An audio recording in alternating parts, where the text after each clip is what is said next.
show.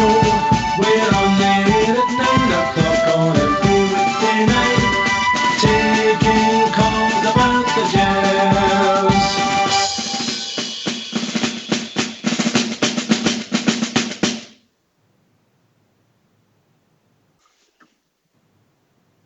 Hello, good evening and welcome. Welcome to Rangers Radio. Join myself, Hawks, here on the panel. It's Bridgeman and Blue Star. Evening, gents. Evening, Oxchair. Evening, Bridgeman. Evening, Fox, Old School Blue, and all the people in the lobby. Good evening. Or can I say a big good evening to you guys in the panel? Huge good evening to the guys in the lobby and to all the Rangers fans listening in all over the world. Good evening and welcome to Rangers Radio. How we doing, Bridge? Excellent today, pal. Excellent. Some All good right. news. Yeah, Good news. Mr. Flanagan. Very happy with that. Aye, I'm sure we can take that subject first, Blue Star. Yes. Were you surprised? To be honest, Oxchair, I was.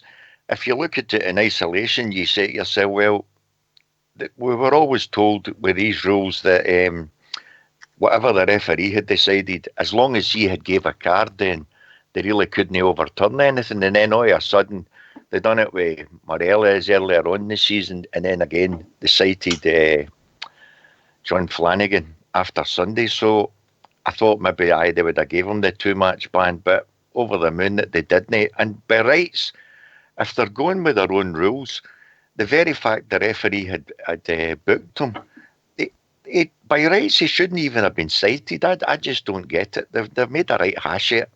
And whether you think it's against our club or not, some of the decisions, even against other clubs, if a referee has made a booking, then that should be it. That means the referee's made the decision. If the referee doesn't see it, then I can understand it being highlighted because there was no retrospective action against the player.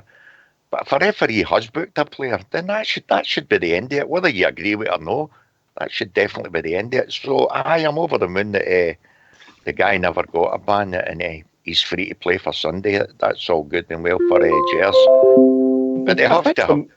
I think for me, most of when we made the appeal, it's based on the fact that there's two similar incidents and only one's been cited. Absolutely. Don't get me wrong. What Rangers said was perfectly correct. The other bloke had done the same to Defoe, and yet there was no retrospective action taken against him. So, it seems awfully one-sided. But as I say, is it a case of they weren't wanting to take any action against Simonovic, so they tried to even it up by not giving Flanagan a ban? Well, if that's the case, then fair enough, because the referee, for me, made a decision and booked a guy. That, for me, should have been the end of it. On their own rules, Ox, it's supposed to be if the referee has made a decision, it's only if he doesn't see it, then they can take another action. So for me, there was no case to answer. The ref had booked him and that should have been it. Bridgeman? Yeah, I'm not that bothered about the politics side of it. I think it's only fair. I didn't think he touched his face at all. I thought that Scott Brown went down. However, you're not getting a 100% view of it, but it didn't look as if he caught him in the face at all. More like the top of his chest. Are you saying that the captain of a certain club would exaggerate an injury, mate? Oh, absolutely. He did it against Morelos. Morelos never touched him in the face, and neither did young Kent. But both times, I said that at the time, both times that wuss, and that's all he is, he's just a wuss, plastic hard man. He went down there holding his face, and that's his reputation now. Watch out for Scott Brown, he'll dive next to you with his holding his face, and you'll get some sort of decision against you. Don't get me wrong. If that's any one of us, Bridgeman and Ox, and the guy elbows you, let's be honest, if you go down and then you get back up, I certainly wouldn't be laughing at the player, would you? I mean, that's exactly what he was doing. He was at it. So, you're right, Bridgeman. It was a farce. Well, make the comparison between the two incidents. One that was found out, probably easier to look at from a TV perspective, and that by the sound of it, they still got it wrong. Okay, the referee maybe never saw 100%, just as we've said. So he books him anyway. Right, that's fair enough. But he must have seen it, Bridge, if he booked him, eh? I'm saying that the ball's not in play, and it's a scrimmage in in the area. It could have been any player at all. We've seen it happening. And sometimes the referee just comes up and says to them, just pack it in the pair of you, you know. But no, he went and he's booked the guy, so fine. But the thing is, after, you know, they've maybe showed it about 20 different angles or whatever, 20 different times at different angles. And, you know, you go to yourself and say, wait a minute. That, to me, it didn't look as if it happened, but you hands up. I'm not seeing everything myself, you know. I never saw the game live, so I wasn't there. I didn't see it all. However, you look at it now and you see that Simonovic one. There's absolutely no doubt about that. That guy smacked him in the face.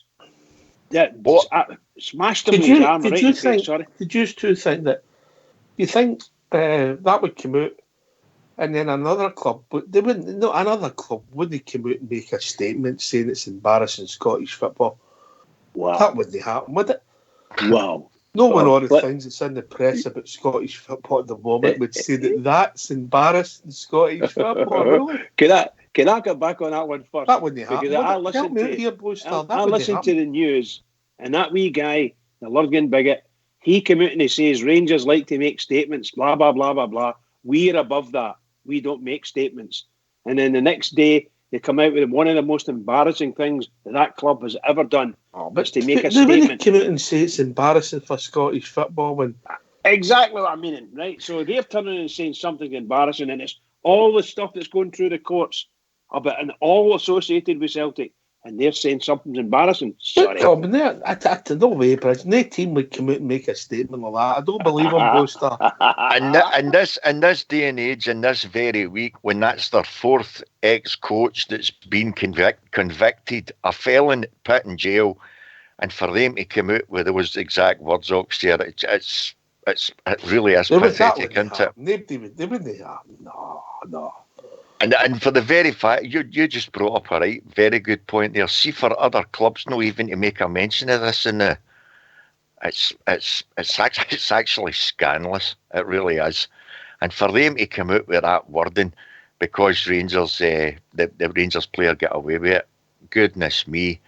For them to say it's an embarrassment, that just shows you what this country's all about. It's scandalous, really is. You couldn't read in the net with a red hot poker, no. Honestly. Definitely no. Honestly.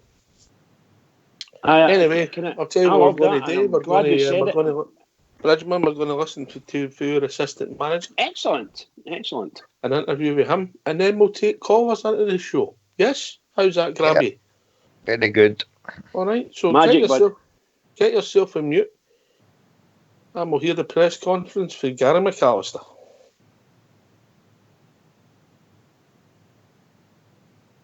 Everybody's looking pretty fit. We do have a few concerns about a couple, but come the weekend, come Sunday, we should be fine. Yeah, there might be a couple of little changes in there. You're aware of Nicola Katic is gone on holiday, so Scotty Arfield falls into that category as well. It's just the only little window we can actually get the player away to get some downtime, because he's got some games with Canada in the summer, so he's been relieved of his duties and gone on holiday. And Nicola's away with the country as well. So he's the same. He's going to get a wee bit of downtime, and then he's involved in football all through the summer. There's obviously been some players who've been out for the whole season. Is there any chance of either of that? I'm thinking Graham Dorrans. Graham Dorrans is featured well in training recently. He's had a couple of games behind closed doors and done very well. So I'm sure he'll come into consideration for the weekend, definitely. Jamie Murphy, is he? Jamie's not quite there, but he's improving and with the group training. So that's a big plus for him going into the summer. I think it's a good boost for him, the fact that he's managed to come in and train with us guys. So when we get back here in June, he should be firing. There'll be like 2 new signings. No, absolutely. 2 players that are well capable. 2 Scottish internationals. Good about the place, proper pros. So, yeah, I agree with you. Come into the game and the training in June is like 2 new signings. The big to visit then on Sunday. Finish with a flourish and continue this line. Yeah, I've just been told Rangers have never had a clean sweep. After the split. So that's a good incentive. We're on a good run. So it'd be nice to finish in a high and give the fans something to go into the summer and just have that sort of buoyancy, for next season. Obviously, less fans will be at Rugby Park. What's your view? I can agree with that. It's a big anniversary. It's a big day for the people in Kilmarnock, for the club and the owners and the players. I can understand it. But I think come next season, I think we'll probably have two ends again. Tough game though. Isn't it? Kilmarnock have proven to be tough for us this season. This is our 7th game against them. We're going to the pitch. Let's not talk about the pitch. But you know, Stephen Clark's somebody I respect. You know, he's a good coach, good CV, and it's been hard to break down Kilmarnock in games. You know, they've been tough games. You know, they're good technically and tactically, and they've always been pretty close games. Steve could be touted as the next Scotland manager. If that was to be the case, would you think that'd be a success? It's not for me to comment on Steve Clark being Scotland manager, but what I would say, I can understand why he's in the process of maybe being interviewed. There's no doubt about that. He's one of our best. How do you feel for Alfredo Morelos missing out in the place in the Dublin Copa America squad? Alfredo, he's had an amazing season. He's a player who I think's got loads of potential. I think down the line there's a top international footballer there. So just be patient. He'll be okay. You've got to remember, is he 23? Is he 22 still? Yeah, so he's got plenty of time ahead of him. Is this perhaps a warning to him or a lesson for him is to take, because of the discipline issues he's had this season? This is the sort of the penalties of that. And hopefully, you know, he's a young man. And he's got to be learning. He's got to be taking everything on board. There's a lot been said about the fella. We try as a coaching staff to try and advise as senior players in the dressing room, speak to him and try to advise, and hopefully the penny's dropping. How's he reacted to the news this week? Is it well, no, see, we've had a day off, so he'll be back in this morning, this afternoon, and he'll be fine. Is it a good thing in some respects for Rangers that he will get a chunk of time off, because as you say, you're back. Well, he's had a bit of time off because of discipline problems, but I think if you look at his availability here, he's very robust. He plays in all games. He takes a lot of hammer and he trains every day. So a rest might be good. These qualifiers are going to come around quicker than as quick as they did last year, and they've obviously, you know, the recruitment process has already started with players coming in. Yeah. How important do you feel it is to get the bulk of the squad in before the European qualifiers start? Well, what I would say there is we're a year ahead of the game. We did it last year. We coped well.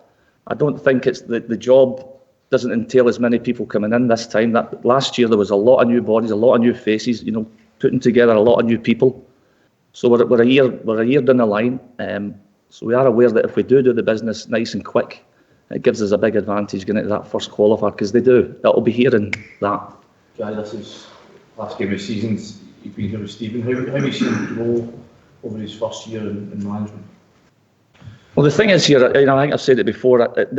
There's very little difference with this club to the club that he's played with all his life. Well, the majority of his life, apart from going over to the States. You know, not only you come under the microscope. It's of every game. It's every minute of every game, and the manager here's job is obviously the headlines are made by two clubs mainly. So from that point of view, I think he's handled it brilliant. But I'm not surprised, because he's been under that sort of intense, you know, microscope, people watching every word he says his whole life. I think Stephen will admit himself he's made perhaps mistakes at times this season, but do you think next year he'll be better for that? Well, I would say Guardiola and Pochettino and the managers here. All managers make mistakes, you know, and I think you can actually praise a manager when he goes, do you know what, I maybe made a mistake there. Sort of learning and of course, that's the type of man he is. John Flanagan was obviously cited by the Scottish FA earlier this week. What's your view on Well, the whole thing was, I agreed it was a yellow card. We just agreed that what the referee saw and gave, we were in support of that. So that's how I seen it. Are you surprised that, you know, the way the system works now, that it allows for yellow cards to be upgraded almost? Slightly, because I thought when you had a yellow card that you couldn't be cited. So we just sort of backed the referee's decision on the day, and it was a yellow. The club had said. Is he surprised that those units never? No, I don't want to comment on what happens at other clubs. The fact is, you know, John's our player, and his actions, you know, we just thought it was a coming together, you know, and what the ref gave, we agree with. Reports today, see Maxwell getting him next year from Derby's? The thing is, I think we've been linked with quite a lot of players recently. I think that my view on that is that since I arrived here, we've been looking at, I would say, going up into hundreds of players, and we don't recruit hundreds of players, but we're continually looking and scouting to make our squad and our team better. So the fact that we're linked with loads of players is no surprise, and we're just hopeful that we can get our targets in time for pre-season. Do you feel that the loan market in particular, that's something that you can reap the rewards from again? Well, we've used it pretty well, I think. And I think with the finances that most of the clubs in Scotland, they're very different to the finances of clubs south of the border. You've got to have a bit of imagination to get people that you're interested in here. How much have you? Ryan Kent's the one who's really stood out, I guess, from the point of view of coming up here on a loan. And I think we've made it pretty clear that we would love to see Ryan back here. Nudge him every day in training to. Yeah, we know people at Liverpool. I think my association with Liverpool is not quite the same as what the managers is, but I think Ryan's an obvious one that we would love to see him come back here. Could you see yourself and Stephen knocking on Liverpool's door for maybe a couple of other options as well? As I said, we're continually knocking people's doors and phoning people, not just the people at Liverpool. I know Stephen spoke a couple of weeks ago, but not having spoken with the board in terms of its final budget or whatnot. If those discussions taking place, do you know what you have to spend in the summer and what? I don't think it comes down to a number. What we've what's happened so far. Any player that we've actually tried to get here, the board and the owners have been very, very supportive. And how hard it been to sort of break back into this team given recent results and performances? Well, it's certainly not been easy, but it makes it a lot easier when the team are doing very well and picking up results. And as a football player at a massive football club, that the club always comes first, and you just need to champ your way to the bit and try to get back in the fold. But I'm more than happy that we've managed to put this run of wins together. You had a big summer last season in terms of sort of fighting your way back into the team. Do you think you're going to have as big a summer again if the manager decides to sort of increase quality and raise standards again this year? I think it's the exact same for every single player. I think it's it's obvious that we're going to strengthen in the summer and bring in more additions. But at the end of the day, it's all to help us achieve our target and our goal of going for the league title next year. In regards to myself, it's I don't personally see it as much different to this year.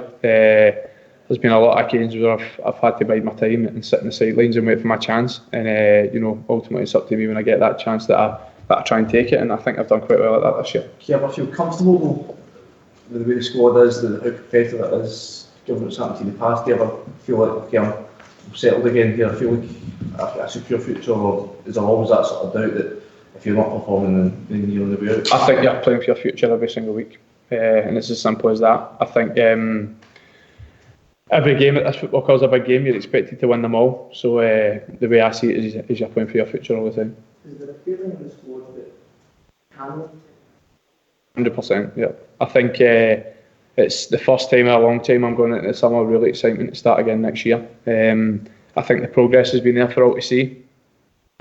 I think even behind the scenes there's been a lot of progress that maybe the outside world don't quite see. It's well documented the changes we've made to the training ground, but I think overall in terms of the mentality of the playing squad, I think we've brought in a lot of experienced players, a lot of leaders, and overall it's created a better environment around the place. Just what does it say about the character of the squad when you go to Celtic Park and you have bad results, but from there you don't let it affect you and instead you turn that into a positive and you end the season, as Gary was saying, the first time Rangers have done a clean sweep if they were to win at the weekend?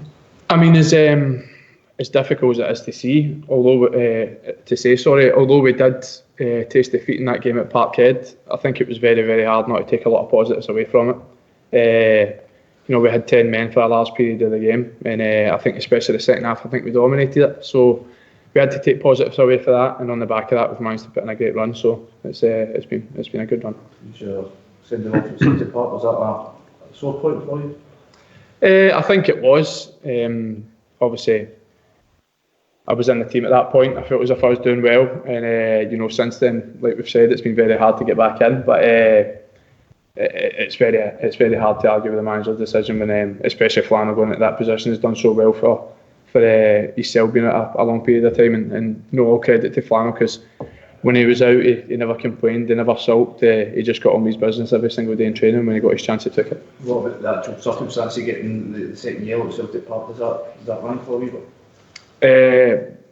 I mean, that was 6 weeks ago. It was a disappointing affair, but we've moved on from that now. In terms of Clark this weekend, obviously they can get European, the last European slot if they match Aberdeen's result. I mean, you're going to expect them to come out with full bad up. It's not going to be one of these sort of end of season affairs, is it? Well, Gary just said there that the club's never made a clean sweep in the top six, and it's a pretty good record to try and chase. It's been we've had many great Rangers teams in the past. It's not managed to achieve that, so it's a good incentive for us to go into the game and try and get the result. But like we said, we've faced Kilmarnock many times this year. We know they're a tough outfit. They've got a very good manager, Steve Clark, who deservedly won Manager of the Year. So it's going to be a difficult game, but it's one that I'm confident we can win. Gary, just before you touched on Liverpool, have you got plans for the 1st of June? Where are you going? Are you going to Madrid or? Yeah, fingers are crossed there. Just a bit secure the ticket.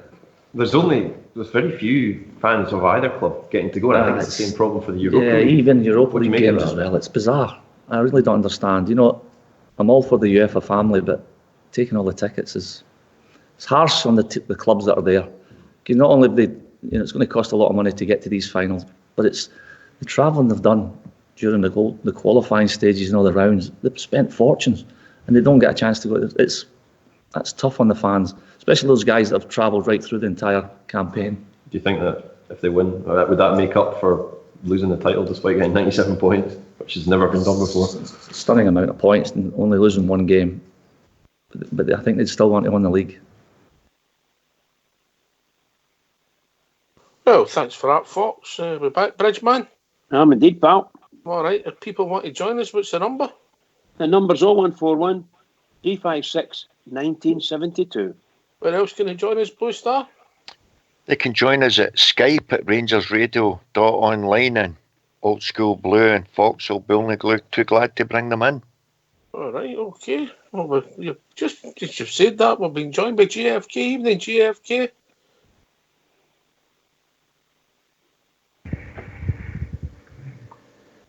Evening, GFK. I'm here now. When I work. How you doing, guys? Evening, Jimmy. Jimmy, all right? My mute wouldn't work there, guys. I was doing a bridge. I kept pressing it. The technical term, a bridge. You all right, GFK? I'm brand new. We've got a phone caller coming in. Take the phone caller. How we doing, caller? How you doing, lads? It's Magpie here. How you doing, folks? Magpie, how you doing? Hi, Magpie. How you doing, lads? Listen, this is just my. You obviously know. When I always start off with only my opinion. It's so the guys in the lobby, and I don't think I'm saying I'm right here. I think we scored a massive own goal with this John Flanagan situation. I'll tell you for why, lads. We should have accepted it, and then we would have had the moral grounds to complain about the injustices.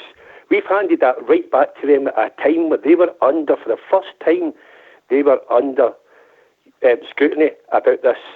Yep. The stuff that's been going on there, only because the English media get involved, if that's been discussed now. Now we've handed that right back to them, basically, for what? John Flanagan, and no disrespect, he's not a first-team player in my eyes that we're going to, one of the players we're going to miss.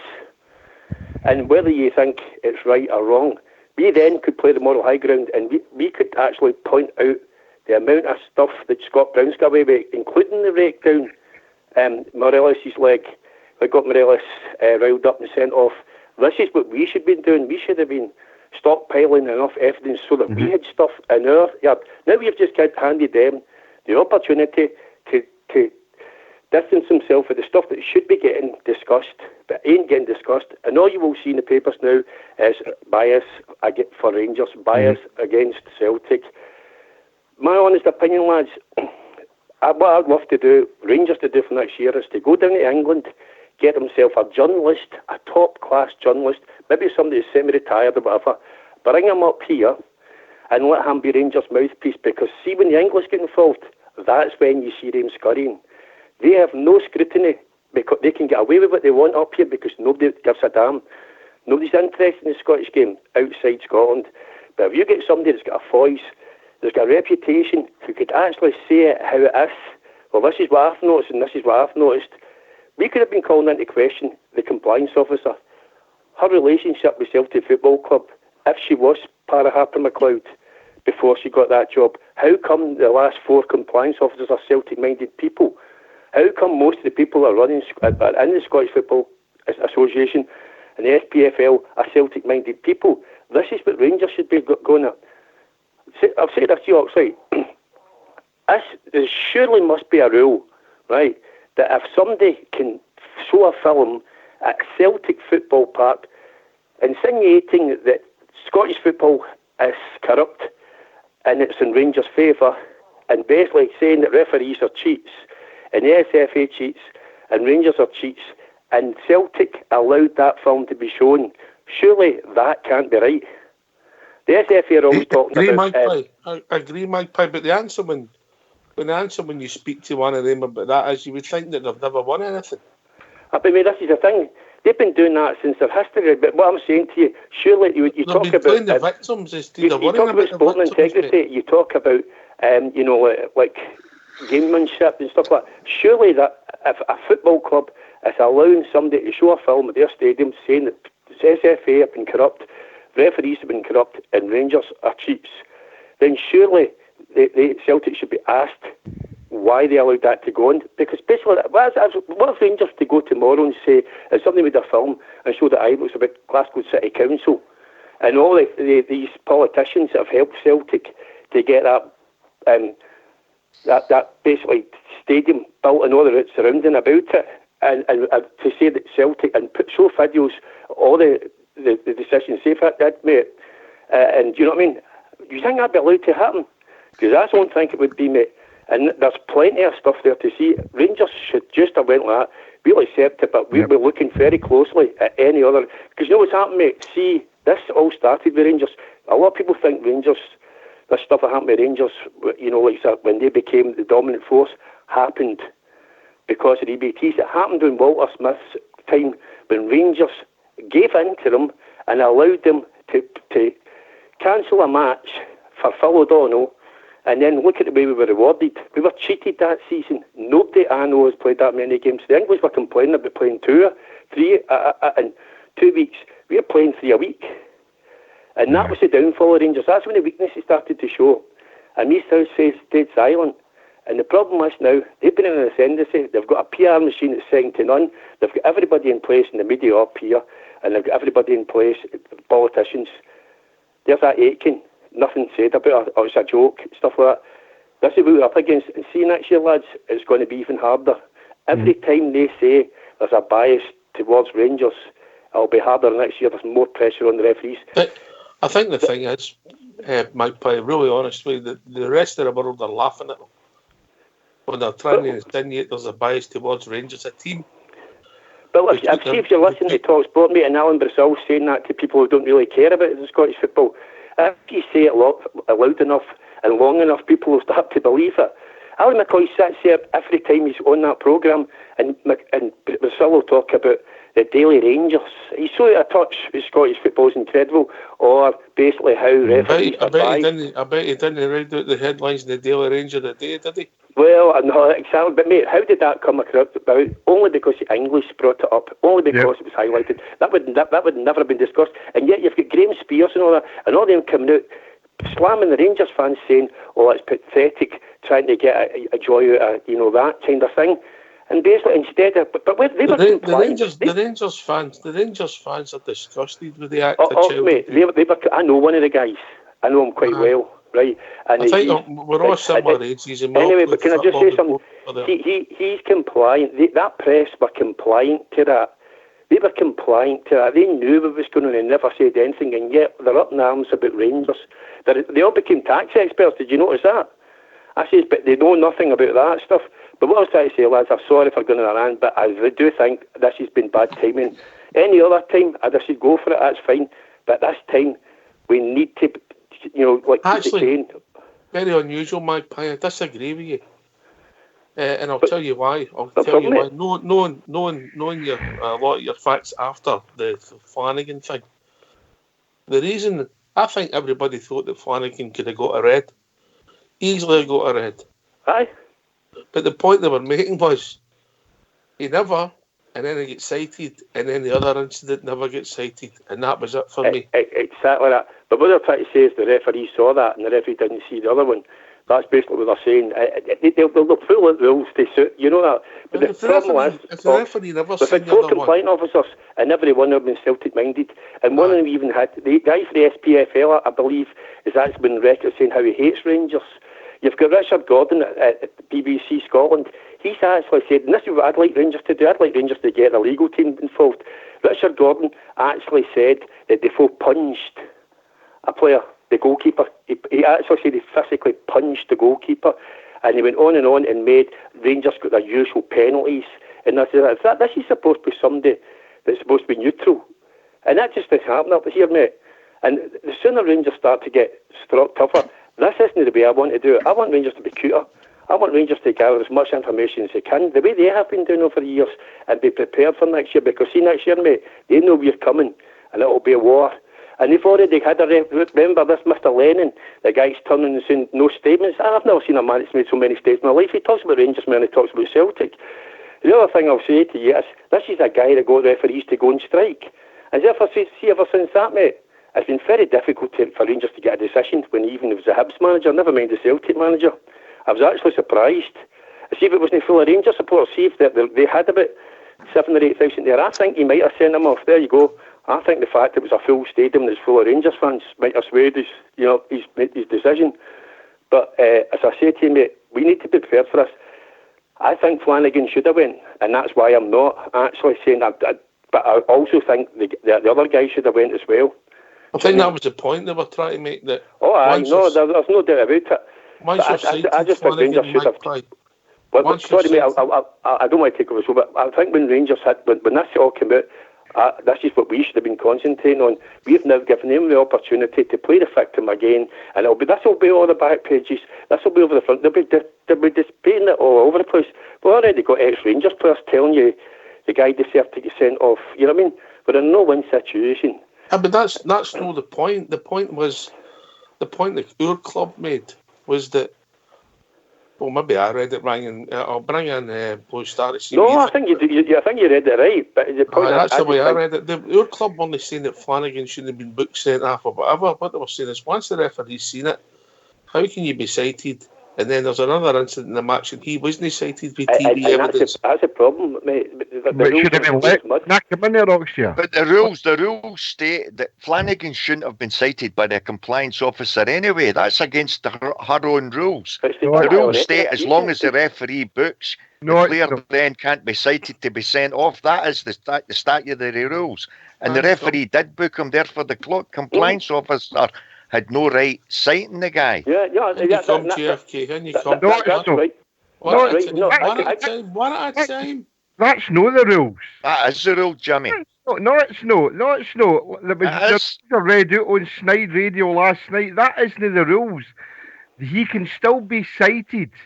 He can still be cited if it's deemed to be dangerous play. And he was cited for that. Right. So if it's dangerous play, then the ref must give him an automatic red, and the ref didn't. No, the referee didn't. The referee deemed to give him a yellow. But in retrospective, if it's deemed to be dangerous play by television evidence, we all know that, right? And that's when it's an unfair system. But he's entitled to be brought to the panel for retrospective punishment. And I'm in the same.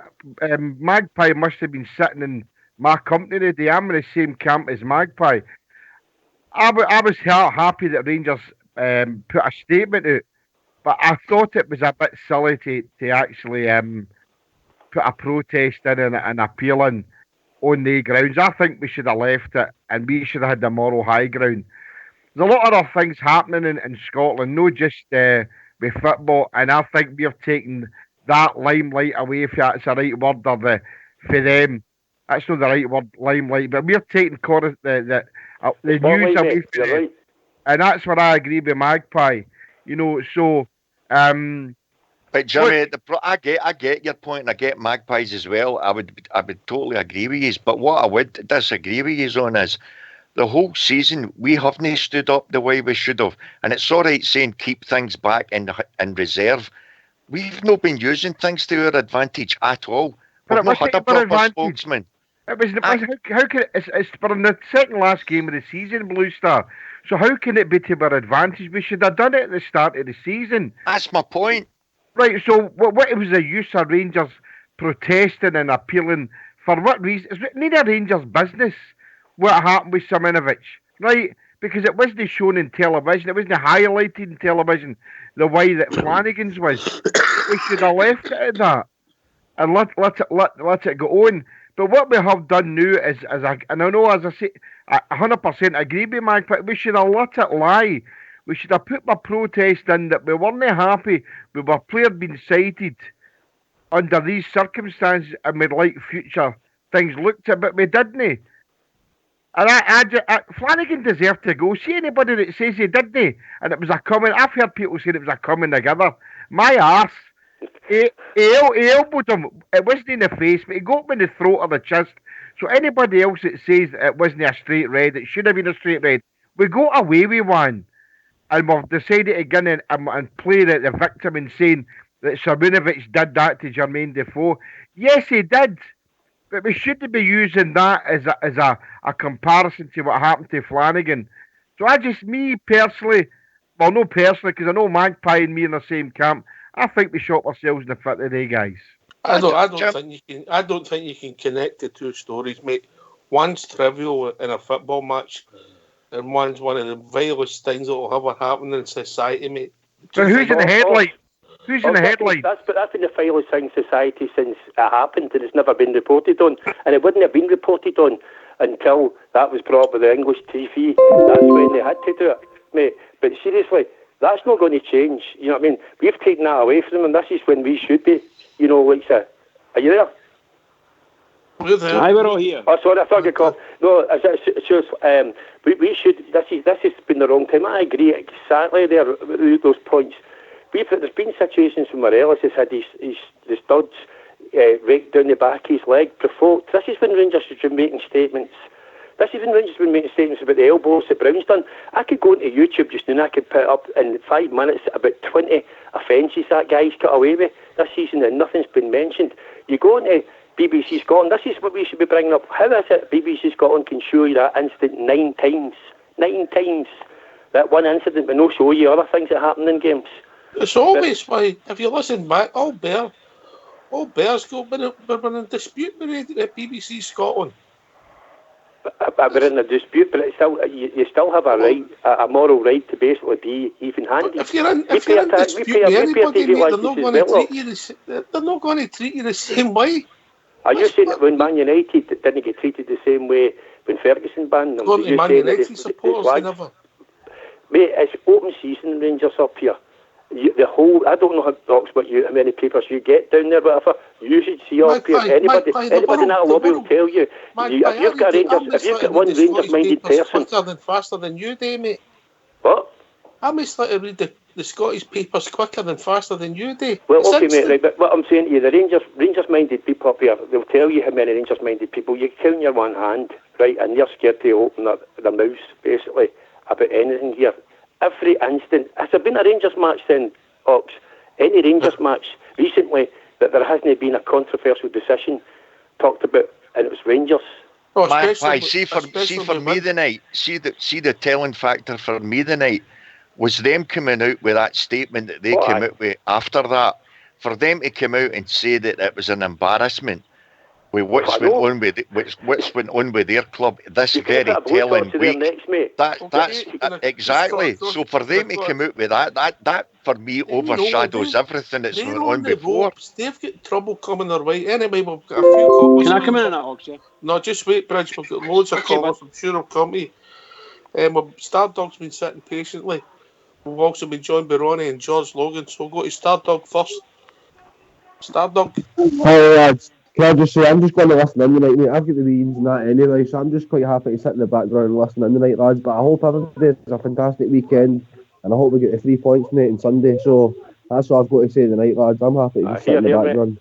Cheers, Stardog, mate. Always a pleasure, mate. Buddy. All right. Stardog's watching the pups. Right, Ronnie. Evening, Ronnie. How we doing? How you doing, guys? Thanks for letting me on. I think their statement tonight or the day was deliberate, guys. And I said it. I had a conversation last week with you about it. That they don't care. The whole establishment, what they've got embedded into the establishment, and who we always moaning about. They don't care how blatant they are. And I think that statement was put out deliberately to annoy us. You know, the embarrassment statement. That was put out to deliberately annoy us. And it backs up everything I said last week about they just don't care. It's so blatant with them. Ronnie, if you think that's the most embarrassing thing that's happened in Scottish football, jeez, oh. No, but it's been put out deliberately. I honestly think, and it backs up everything we've been saying in last week when I said they just don't care. They don't care what people think or what we say back about it. They'll put it out anyway because all their hordes will believe it. And then they've got all their hangers on and all the establishment with the people that are embedded in the establishments. Will hang on to it, and then anybody complains about it gets called a bigot or a racist or a sectarian or everything else that goes along with it. And that's what's happening now. You'll see all the nonsense coming out now. Anybody complains about that statement about embarrassment and everything else is sectarian, a bigot or a Rangers fan. Basically, I'm a Rangers fan, and I find it embarrassing. If they think that's the most embarrassing thing that's happened to Scottish football, no, but you don't need to be a football supporter. See if you're a normal, balanced person, and you see a statement like that coming out, when you see all this, everything that's been attached to that club in the past week, and you see a statement coming out like that about a tackle on a player on the park, yet they've not had the decency to come out and make a statement regards to everything else in the papers all week and on the news and everything else. It's absolutely scandalous. It's scandalous how they can make a comment about a player in the park, but they can't make a comment against the victims. Only because the lawyers are telling them to say nothing. Anyway, you know? We've been joined by George. Evening, George. How are we doing, mate? Come on, George. How you doing, boys? All right? All right, mate. George. Good self. Aye, good to hear you all. Last night as well was a good discussion, boys. We've got to phone in, but I was more interested in listening. But the night what you're saying, I've got to agree wholeheartedly with everything that Jimmy says there. Jimmy's bang on 100%. I think, I'm not speaking for Jimmy, I think what he was saying there was a good statement at the wrong time. I think that's exactly how I felt about it as well, Ox. I think that, for me personally, I think that we should have just kept our powder dry in this one, Ox, because, see, to be honest, Jimmy was right in saying we got away with one. And you're allowed to cite them up for something. If the referee says that somebody's lying on the ground and that boy kicked him, what actually happened is he punched him, you're allowed to, and he books him for that, you're allowed to bring it back and give him the right thing. So they've been laughed at twice this week because they've actually, he does one, and it was down to fan power by the way, so that's what happened because the Rangers fans stuck together this week and didn't allow it to happen. They cited their player on the Tuesday, and the day we found out that he's not getting changed to a red card and he's not getting offered the 2-game ban anymore, and that's due to fans sticking together and fighting and doing what we should do all the time, Ox. But I think there's a great statement. It was just at the wrong time, and I think that the SFA basically sullied themselves twice this week. Once we allowing us to fight the case because at the end of the day it was a red card, and once by actually allowing them to bring it up in the first place, Ox, because they just sullied themselves absolutely twice, and that's the thing. We got away with one this week, Ox. And the club statement, mate, I never seen this saying, I can't remember the word, but I read it out, but the way I read it, they were saying, right, okay, we made a foul, it was a red card, potential red card. Now, the words weren't mentioned, but you could read in between it, but they were making the point that why was the other guy no cited? Ox, can I butt in there, buddy? I heard a statement the other day there. 10 years for the 10 years. When I was listening the other night there, and I thought what the boy said was absolutely fantastic because I hadn't heard it. 10 years of the compliance officer. Celtic players have been cited 54 times. 54 times in 10 years. And there have been 0 guilty. Absolute 0. Out of 54 times over 10 years since compliance. 4 years of compliance officers has been gone, mate. That boy was on here the other night and he said, "Oh, sorry, I must have heard it wrong." No, it's 58 times in 4 years, mate. Oh, sorry, I picked the figure up You've right. got your 8 and your 4 mixed up. Aye. Well, maybe a bit autistic, you know, so... but, Your no, 9 but, and your 6 but even that figure is absolutely shocking. And when you look at Rangers, Celtic, even Barcelona, there's no way Barcelona have played their whole league game. Every player been lily white and no done a bad tackle over a season where it's been had to get a compliance job done on it. You know, there's no way any team in the world does that. And for Celtic to have 0. Well, that's because all 4 compliance officers, Magpie, have all been employed in recent times by Libel. Well, the wee guy in my work today said to me that, see the committee that decides on the offences, the compliance officers' offences, she recommends it to a committee, to look into it. And he suggested to me that they've done this deliberately. They want to create a bit of bigger news to cover up what's happening down the puddle drinkers. It's also to save them thing-by space for next season so that they can have less pressure on them, and the pressure will be put back on us, isn't it, Jimmy? The compliance officer makes a statement. One at a time. Wait till I see your name and then speak. There's 12 people on the call, so they'll just drop these one by one. Bridgman's been waiting patiently. Can I just say that there's a number of things that have happened that I'm happy with. I'm happy with the statement that came out by the Rangers. They didn't make too many implications in there, other than is it true? Is it level? Is it a level playing field, or is it not? That was the final question they were asking. Are Rangers being treated differently? Secondly, the player was booked on the pitch. We know that, but the referee was called. And he was challenged, or his decision was challenged by the compliance officer, and she passed that challenge on to 3 independent ex-referees, and all 3 of them unanimously said that should have been a red card. So it then they get cited then, and it goes up to the next level, which is again an independent panel, all looking at it, and none of them, as far as I know, none of them said it was a red card. That's why I am. None of them. So you've got 3 independent. On one side, you've got a compliance officer telling the 3 independents there's something here. They come up with a decision and says there's a red card, and then it goes forward into the existing panel, the legal panel, and they say no, it's not a red card. What does a club have to do to get any clarification for themselves? We as support see a bit blurred, admittedly. We're not 100% sure it was a red card, but it could have been a red card. And if it was, we would have accepted it, and that's all there was to it. No arguments, no too much. It looked a bit serious, elbow in the throat type of thing, So, if it had happened to one of us, we would have been shouting for a red card, that kind of thing. So we're a wee bit philosophical that way. But for that to go through their whole process, and then today, that club across the city turning and saying that the result of that committee today, saying that it wasn't a red card, and it was actually a yellow, the referee got it right in the first place. It's a sham. It's just an utter shambles. And that's what our statement was saying. Are you lot of shambles, or are you not a shambles? Sorry. Well, Ronnie, just let Bridge finish. And then I'm finished.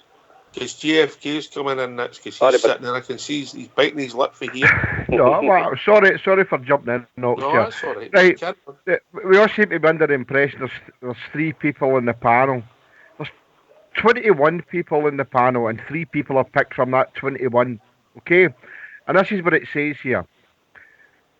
When investigating a potential case, the compliance officer does not seek any opinion on the incident from any match officials or ask them to reconsider any decision made.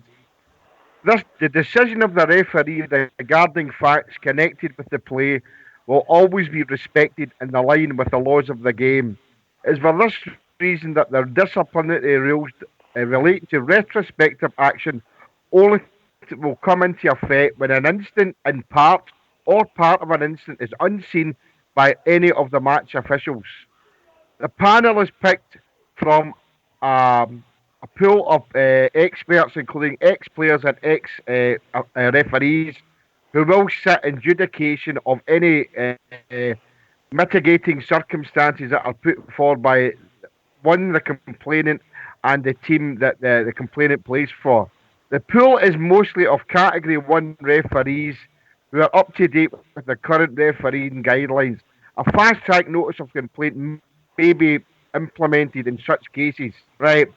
In the event of the referee or any other match official not seeing an incident but which is raised, and this is where it sticks in my throat, and it always, where it is raised and any TV evidence that is put forward, this can constitute an ascending off offence being given for a retrospective yellow or red card. That's for the SFA. Thanks So for that. that's the crux of the matter. We're all getting it. I would have sent Flanagan off. But I would have sent Flanagan off. The fact of the matter is we should never have made this complaint new. We should have made this complaint 10 months ago when it was happening to Fred. Jimmy, we made the first no, as viciously as we did here. We didn't name any players the same as we've done here. We should have done this long ago, next year, and we'd have all been applauding Rangers. I'm applauding Rangers for the statement. I said that last week. I thought the statement they made was brilliant, but I just feel George has agreed with me as well.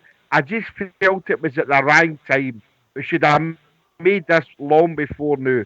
But that's the way that they work, and that's the way. And it's going to be harder for Rangers next season, I think, because there's a can of angry worms being opened up here now, and we just need to see how that takes us forward. That's my wee speech, pal. All right, okay. And you come, Ronnie, and then we'll go back to. I've got to agree with everything your man's saying there.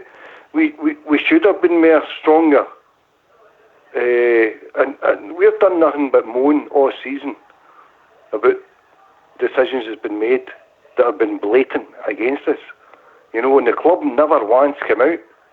And to come out in the second last game of the season and do it serves no purpose. You know, it's a token gesture. You've got to come out when it matters. And it didn't matter now. It mattered back when it happened. Way back in the start of the season when Morelos was getting victimised. And he did get victimised. A lot of people, they keep harping on about his indiscipline. Morelos wasn't indisciplined. He got battered about every time he was on the park, and he was getting victimised. You know, if somebody came into your work every morning and was hammering you every day in your work every morning, what would you do? You'd run to the HR officer and say, what's going on here? You know, but he was getting deliberately targeted every match he went on to. Even referees were going up to him before the kick-off and saying, hey, okay, son, calm down the day, you know. But you've got a referee going up and telling you that before you go in the park. There's something wrong. You know, so Rangers should have come out long before the second last game of the season and made statements. The way that mob day, you know. And I had to laugh last week when they said, I heard on Radio Snide that Roger Hanna was saying that Celtic will be absolutely fuming about because they named a Celtic player Simunovic. You know, Celtic's done nothing but name our players all season. You know?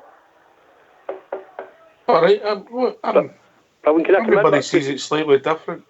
Can I come in just very quickly so I'll let you guys go on it. But listen, the last two calls. The last two calls, by the way, just is what I meant. No, that's you, Bridge. You know I love you, but mate, I disagree with you. When Alan McGregor got sent off for that when he went out with his foot, there was no proof that he had deliberately done that, right? Because goalkeepers get with their foot. I'm not talking about the one recently. That's when Rangers should have been complaining. I know at that time, when nothing's at stake, the second last game of the season, and it's going to, we've taken the spotlight away from something more serious. That's my. We're saying I put any money on it. You read these papers tomorrow, and all you will see is about Rangers and that decision. That's all you'll see, and that's my point. There's a time to do it. There's a time to fight your battles. You're the second last game of the season, lads. Who's got the dishes getting done in the background? There's Lennon telling people that Rangers are undisciplined. He's talking about Rangers players. He's talking about Rangers discipline. He's talking about how they're classless. was talking about. They actually made such a song and dance about Rangers not clapping them onto a park. This is what we're up against up here. Never at any time have I heard that. When Stubbs came on and said, "Oh, Rangers should do is the that." noise coming for you? No, mate, that's not me, nah. Right, okay. Somebody's dishes, stop doing them or tell Is your it wife dishes? to tell Table her. Violent tennis? dishes. That's right, dishes again, aye. That's always a 40-ounce Friday, dishes come out. It's not the dishes, it's a bowl. Well, do it quietly. Go again. This is a quiet programme till I came on. They wouldn't Oh, it's a bottle of ginger. said I could start a fight in an empty house. Sorry about that, lads.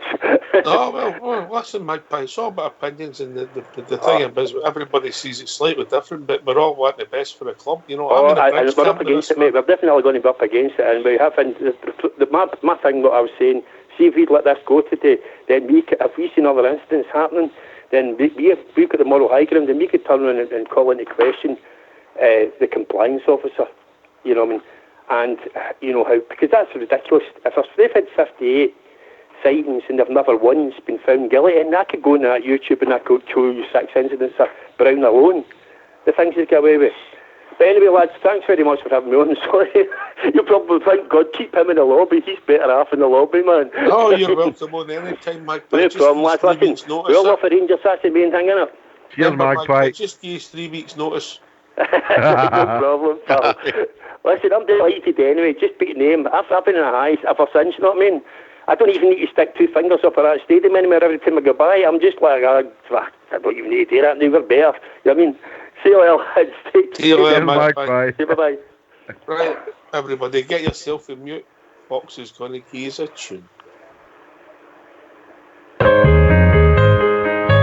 From a guy so young to Glasgow City, they come seeking fortune and a new way of life. How could they know their ambitions would grow? Such a beautiful story, and here's how it goes.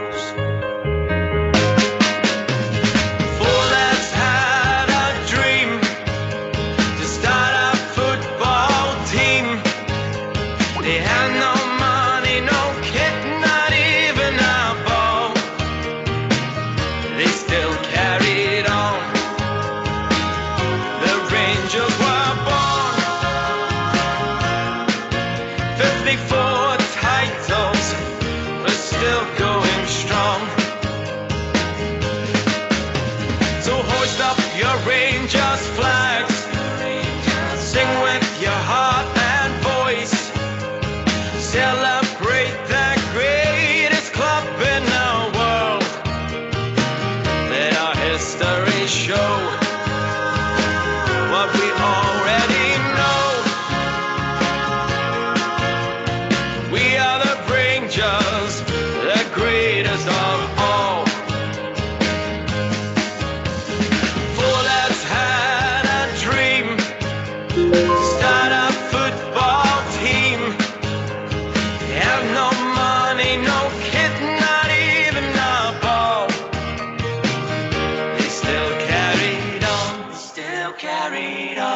Rangers were born 54 titles, we're still going strong. Four lads had a dream to start a football team. They had no money, no kit, not even a ball. They still carried on. Rangers were born 54 titles, we're still going strong.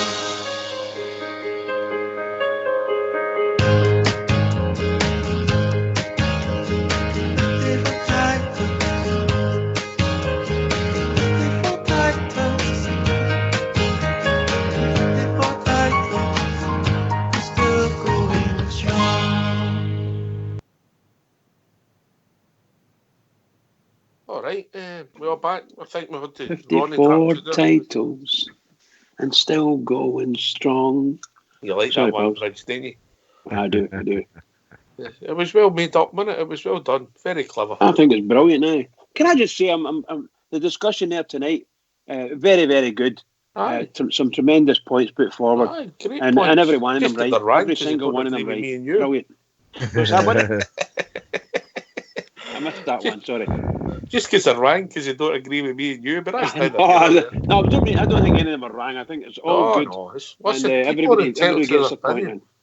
in. If you don't have opinion, that's the difference between us and them. We've got opinion. Listen, I just want to move the bone slightly. Obviously, Gary McAllister, what a great number 2 to have GFK. Aye. Good to see him back looking fit again after his wee altercation down south. Aye, you know, I've got my reservations about him, and I hope he as I say, he manages to come out his shell a wee bit for next season, Oxshire, because I just think sometimes a number 2, and I'm not saying I want him jumping about like a loon ball, but he speaks eloquently the same as Stevie G does, and absolutely wonderful. I watched that today, and it was good to watch. Watched it a couple of times, then I listened to it here on the Rangers radio. So really pleased he's there. But I'm hoping I know he's putting a lot in it. I just hope he's a wee bit more animated for me next season. Would you like to see more film at the side of the park? Is that what you're saying? Aye, I would. Right, okay, all right. I'll get where you're coming for there. But I think if you look at our bench, they play it pretty cool, didn't they? Aye, did they? The gaffer had to throw them all back the dugout. last week. Which was good, because you've got to celebrate that, innit? Right. I mean, Morelos would have run onto the park, I think, if he did his way, you know, because he's like that. Blue Star, do you enjoy Gary McAllister? He's a big star in his own right. Certainly is. It certainly was. He was a great player. I enjoyed him. I thought he spoke very well. No, he's not as eloquent and he's not as good as Stevie G. Nobody's as good as him, but still very impressive. Aye. He handled the press quite well. I've got to be honest, I thought they were a bit rough on Halliday, right enough. But there you go. We're used to that by now, aren't we? I'll tell you another thing, Blue Star. That's another guy who can handle the press. Andy Halliday, innit? Blue Star, what did he say? What did the press say to him that upset you? I thought they were very condescending towards him about how he wasn't in the team and how he's fighting for his place. He brought up the bit he said about, as far as he was concerned, Flanagan hadn't let him down, and he thought he'd been playing it well at left back. But they were trying to get him to say that he thought maybe he would be away, and I didn't think that was right. I think Andy's I think he does well in the media, you know. If we could just keep him about just because we all like him, I don't know if he's good enough to get bothered, you know. So, I'm just in a live video put up here, and it's Big Stevie for drum. Big Stevie for drum Chapel's dance. Hey, get your horn away from there. Is it a Eugene? He's got his orange. Sorry, guys. Old school blue, you need to go and get this. The big man steaming, he's got his... I need to go and mute here. Somebody phone a... Wow. Aye, go and take a favour, George. Phone an ambulance for JFK. I've never heard them laughing like that. Aye, somebody's going to have to. I've seen the video myself right enough. What was I going to say? You know, see, to be honest, this I think we're lucky to have guys like Steven Gerrard and Gary McAllister. I think they spoke absolutely fantastic at the Oaks. And when you hear everyone I'm talking about, I think it was Jermaine Defoe last week. I heard an interview with Tav before the game against that lot, and then the day Andy Halliday. We must be. I think we're getting coached properly in that way as well. Oaks Ken for folks to come out and talk to us. And Stephen Davis done it last week. He's always been good, but I think that's a good start. Oaks. See when you hear people talking on the party, talking at their press conferences and after games and the way they come across, I think that puts a lot of confidence into the fans. Oaks, when you hear Stephen Gerrard and all them talking, I really like it. I think we're really lucky. But just going back to what you were saying just a wee minute ago there before the break, again you're moving on, but it's just a sort of side point to it. I mean, I think that wee story we put, the wee letter we put out there was a bit of nobody knew how to take it, to be honest. But I think we just about done talking on the part this season, Oaks. We weren't that far away, and that's the thing. Maybe that was just a wee partner shot just at the end, because I think we were really, really close to taking our trophy back, Oaks. And if we had done that, we wouldn't have put a daft letter like that out, to be honest, at any time. Because we've done this talking on the park, and I think next season everybody who's been kicking us and things like that, I think they're going to be under a wee bit of pressure, because I think it's coming back now. I really do. I wasn't too sure at the start of the season how far away we were, but I think we're really, really getting there now. And of course they can go out and spend big and things like that, but you've got to build first. You can't just go there and spend loads of money at Oaks, and I think we're building and we're just about getting there. And I think we're going to be able to do the talking on the park next season, and I think that's going to scare people, because people didn't want that, Oaks. I mean, we're below the league, and I think that's down to sometime. It has been down to some inexperience of the gaffer, but he'll not do it again, George. No. Yeah. We handed a lot of points away this season, Oaks, and that's fine. That's fine. I mean, we've learnt all the way. I think it was Jimmy says a couple of weeks ago, or a couple of days ago, when we were talking about it, and Jimmy said it's not been a perfect season. If it was a perfect season, he would win the league, and that's fine. I think we came closer this season than I thought we were going to, Oaks. I would like to have got a cup, didn't get me wrong, or even a cup final, but I think the run in Europe that nobody expected, and probably some folk, me personally, I didn't really want. I wanted to concentrate on domestic stuff. That probably made up for that in a roundabout way, because the money came in for that. So I think it's been, I said it last night when I spoke to you, I think it's been a great season for us, an excellent season. Probably would win the league, but I think it's been a really good season, and looking forward to next season. I'm not even going to start naming names, because nobody will know who's going to come in, but I'm really excited to go into next season now.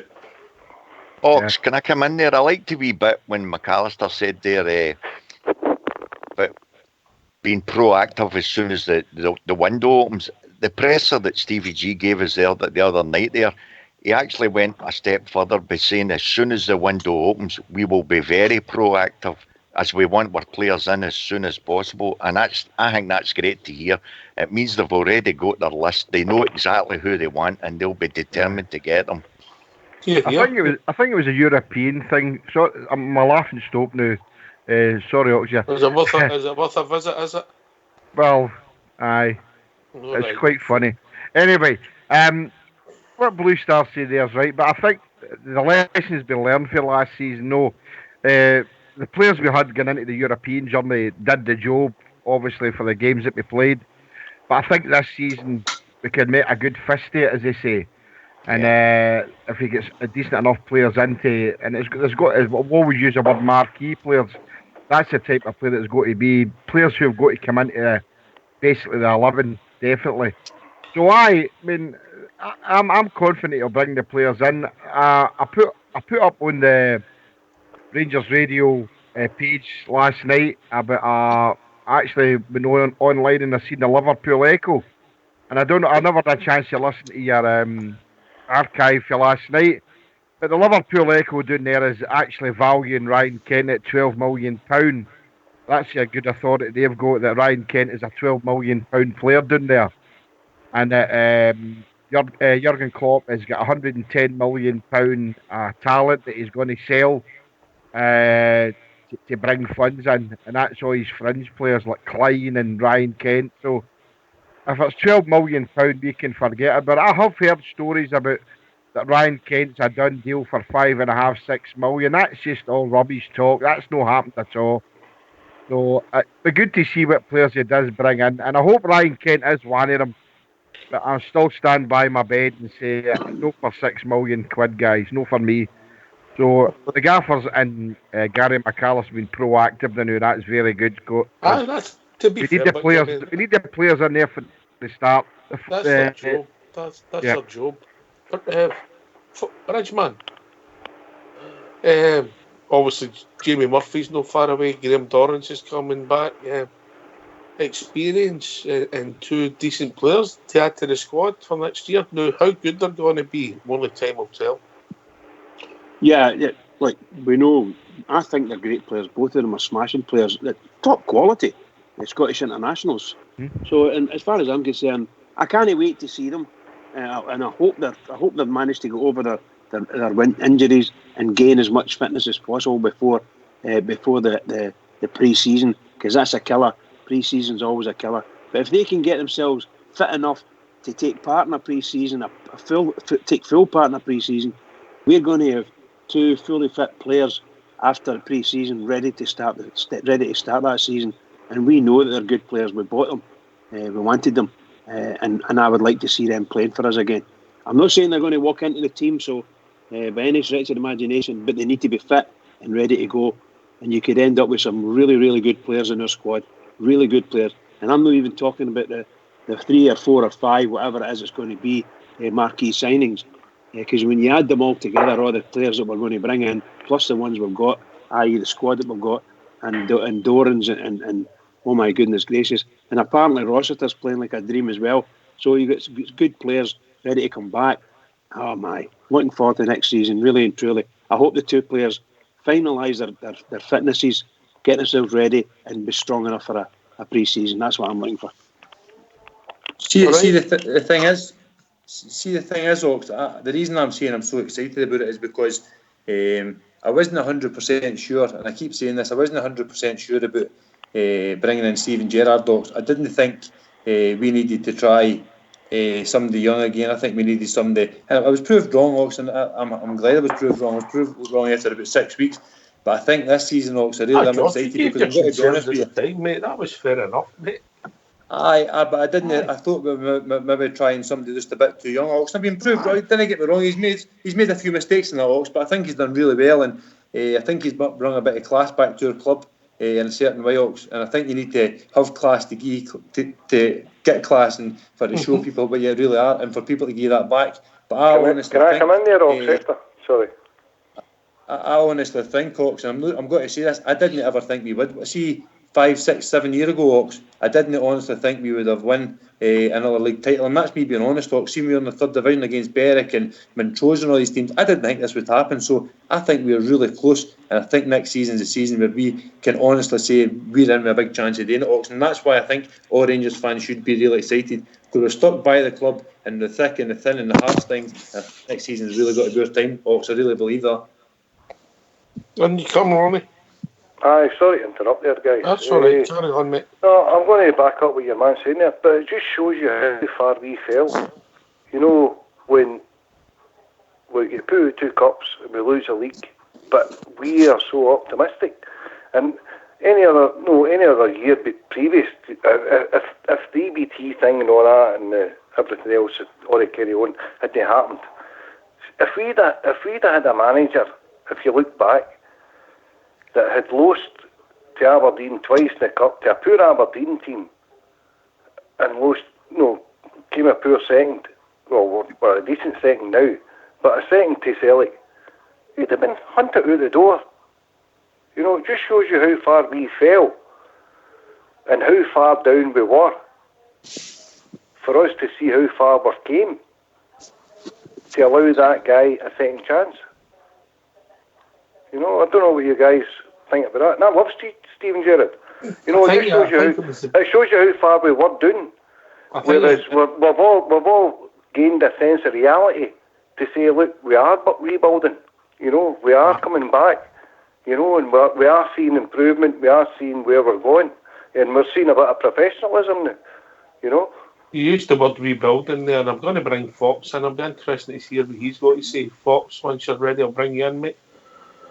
Rebuilding was a good term you used there, because I think we all watched the Rangers. We watched this at the back end of last season. We knew we needed major surgery. George Logan.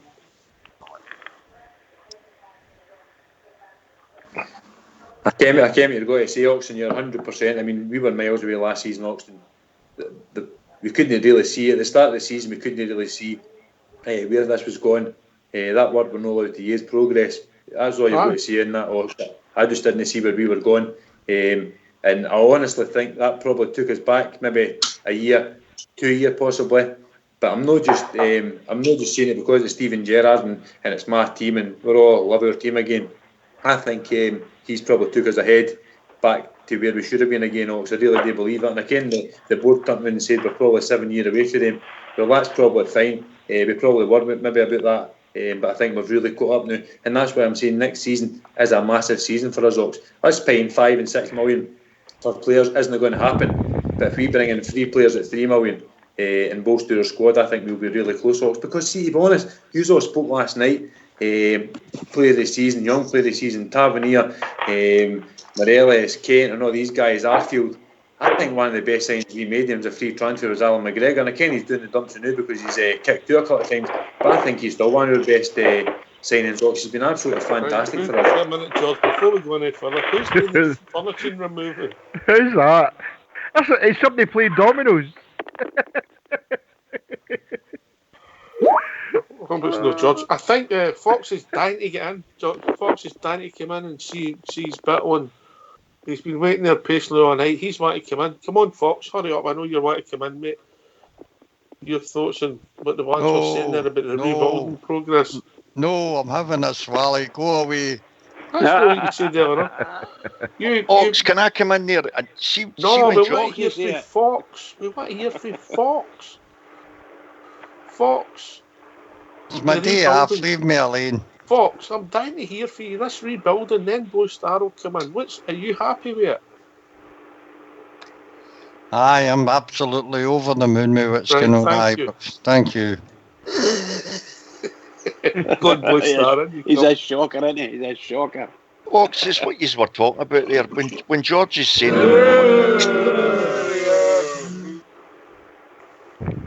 I don't think that was you. I think that was Fox getting booed, Blue Star. When you were talking about where we were there when we were down in the lower leagues, I needed to take issue with George here. George, you came out with saying that you never ever seen us getting out of there. Well, I for one used to laugh when we were down there. I seen us getting out of there. The only thing that went against my reckoning was whenever we brought Pedro in. For me, that was the biggest slap in the face we've ever had. But when we were in the lower leagues, it was only a matter of time, I thought, before we would be back up again. If you look at they could never see us winning the league again. I could. The top league. You take the players that we were playing in the lower divisions with, it was an embarrassment to the rest of the flipping Scottish football for Rangers to have a team of their players playing in the divisions. The only thing that was bad was we didn't get up in 3 years. The other biggest embarrassment for me, and it was the biggest embarrassment, and they 3 guys are still on the board, I still have issues with them there, was the fact that they picked Pedro, and for the guy Robertson, it was him that earmarked Pedro.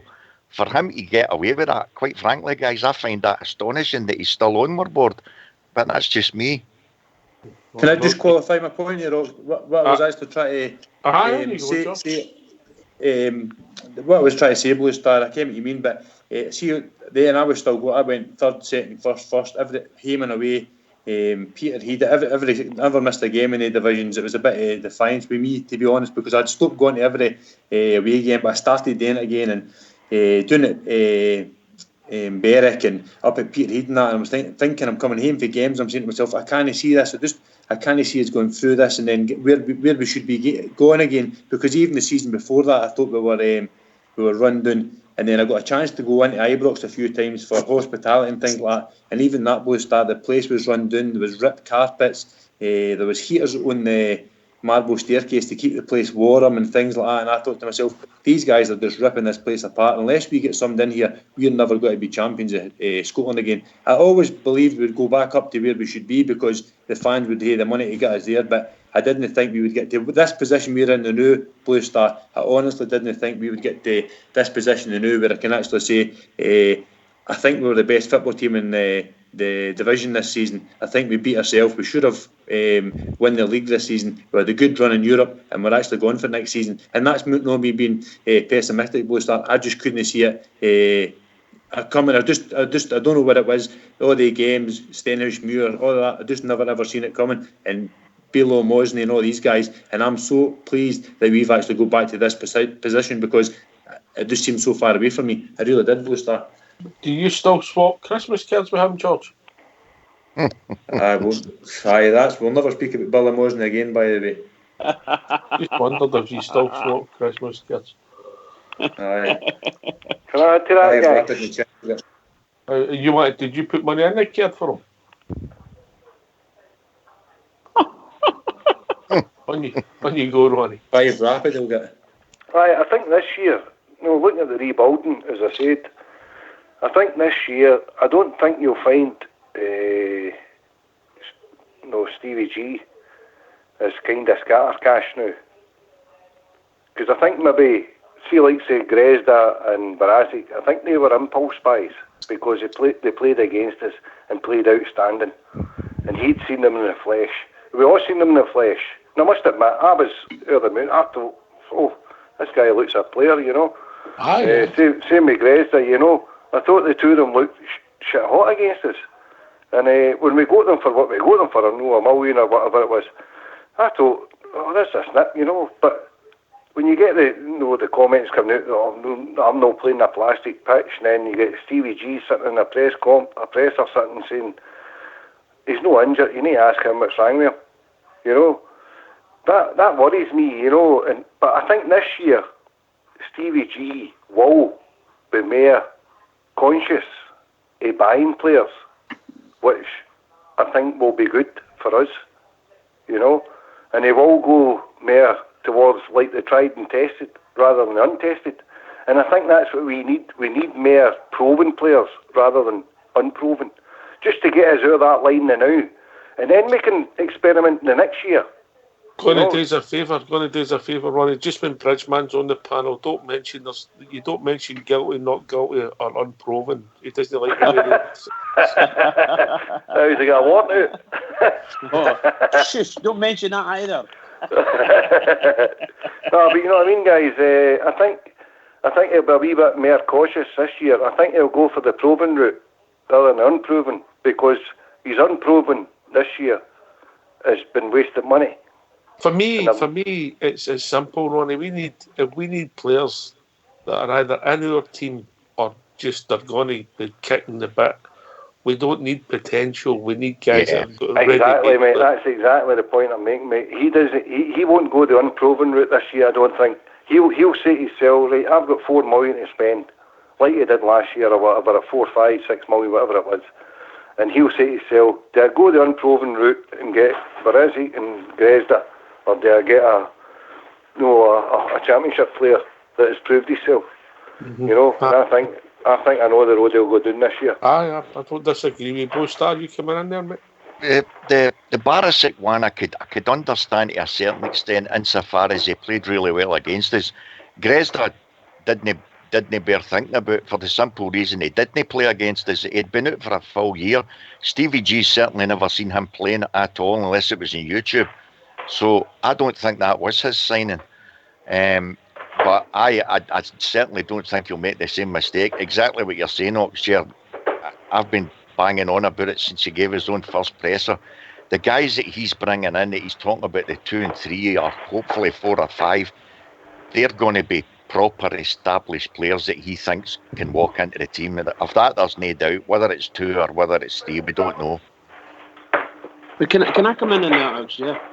Somebody's really getting into the dishes there. I know, who is that? It must be Stardog. Who's staying on the dishes? Who is it? What? I get Stardog.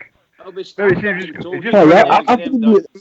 been on mute the full show. Don't bring in me in there. I've been on mute the full show, mate. Stardog. Oh, come on, listen, you stop putting in Stardog. That's my job, right? Okay. Right, somebody's doing the dishes. On you go, mate. I'd just like to say that I think that both their manager and McAllister there has just said that, in fact, they are only looking at a smaller number, far less than they brought in last year, which is probably about 14 or 15, maybe more. So I think it's all about managing the squad now. Some of them will have to go, and obviously they want to bring in a couple of, just like your Blue Star says now. Some say 3, some say 4, 5. I would imagine it's going to be 3. I think the squad that we've got now, let's put it this way, if they can persuade Liverpool to give us Ryan Kent back for another season, that'll be a massive boost for us. That would make up 4 or maybe even the 5th, you know. But my goodness gracious, I can't see us buying 4. I struggle to see 4, and I would find it impossible for Rangers to be buying 5. But you never know. But whomever we bring in, they've got to be better than the ones that are there. They've got to be the first team. That's it. You coming in again, boy? It was just Bridgman's bang on there. He's already says whatever he's bringing in has got to be better than what we've already got. Say we're first 11. If we go for 1 to number 11, we see what our best team is in. Well, Stevie G's as good as told us that the 2 or 3 major ones that he's bringing in are to be better than 3 of the guys. If it's 3 players, have to be better than 3 of the guys that are already in. We're 1 to 11. So that's what we're looking for. That's what gets us proper progress. You're better in the team than what you've got now. It's not going to be like just squad numbers. It's going to be first team players. Aye.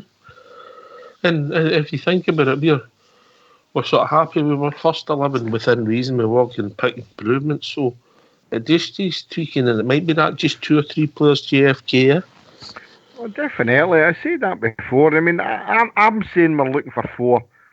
We need 4. We need 4 players, and 2 definitely, probably 3 as first 11. That's without a doubt. You know, we know that there's that.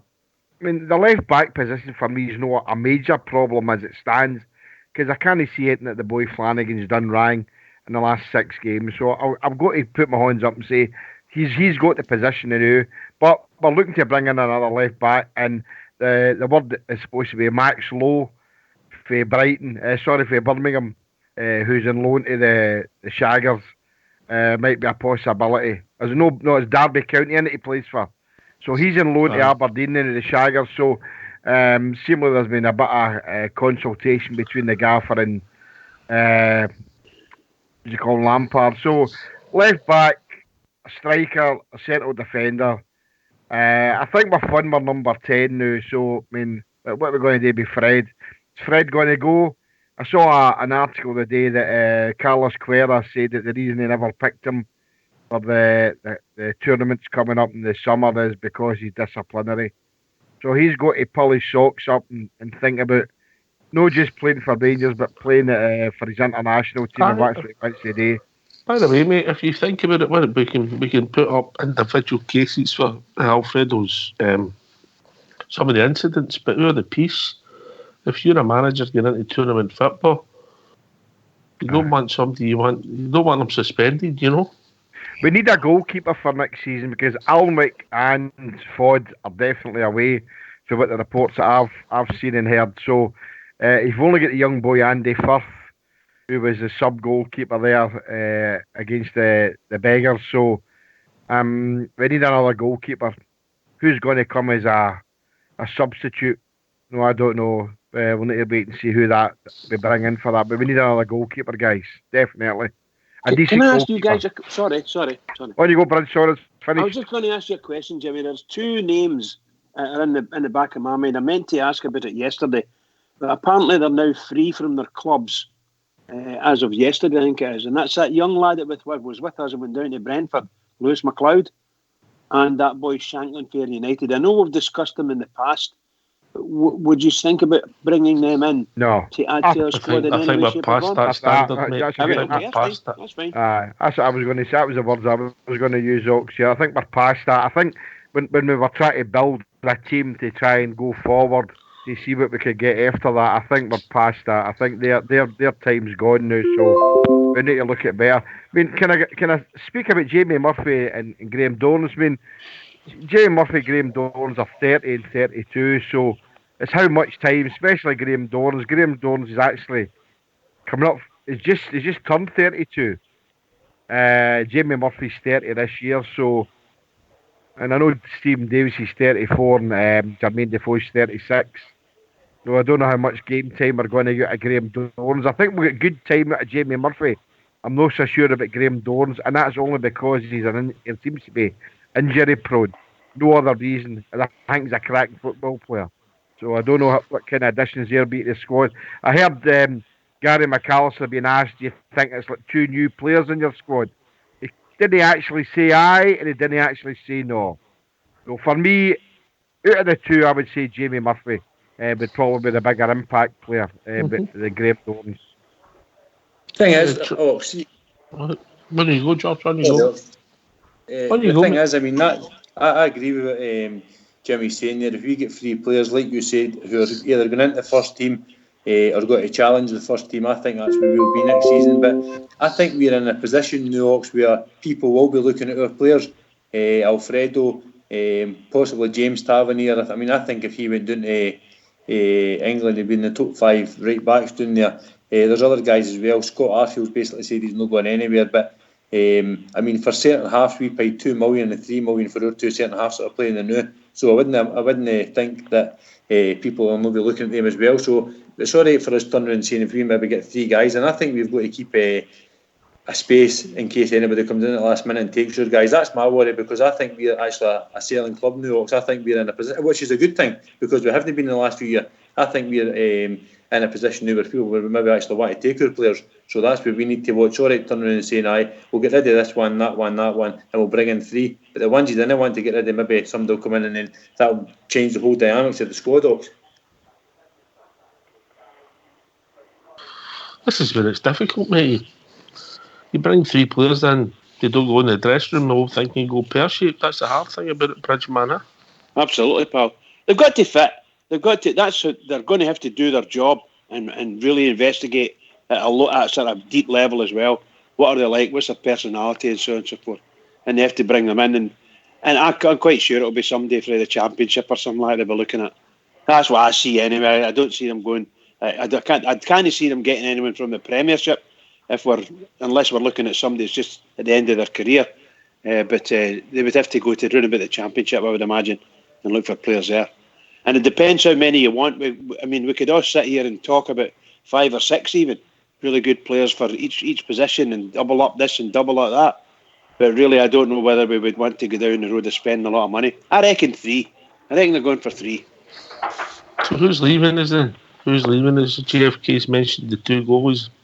Wouldn't surprise me if Candias goes.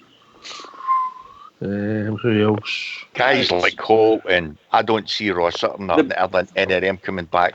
If Holton that's got another year left in their contract, mate, they're not moving anywhere, are they? Well, I mean, this is it's all down to money. If teams come in for the likes of the players, then fair enough. But other than that, you need to give them sweeteners to go, don't you? Holt's already been told to find a club, Ox. Yeah, that's right. I think he's been told he needs to go anytime. I don't doubt that, George, but what I'm saying is if he's still got a year in the contract, he's no... That's fair enough. That's fair enough. Lafferty as well. Well, I think, to be honest... Sorry, boys. Did you read the article about the Bury boss, did he? No, Bury, it was Ryan Lowe, his name. Oh, he says that... Rangers loanee Jordan Rossiter is a phenomenal player, he says, and Rangers are getting a fantastic player coming back to Ibrox. So I can't remember who on here said that they would take Rossiter back. I would. Would you, mate? I just think his time's gone. But too many injuries. But he's only 22, Blue Stars. So him and Greg Docherty have Sean down there. So we don't know what the gaffer's got in place for them. So, but I read that today. The gaffer down there for Bury said that he reckons that he's a phenomenal player, and who am I to argue with that? But Bridges put his cards on the table there. He said, "No, I would certainly take him back. He is our player. Don't have an argument for that. I've rated him all the way along the line.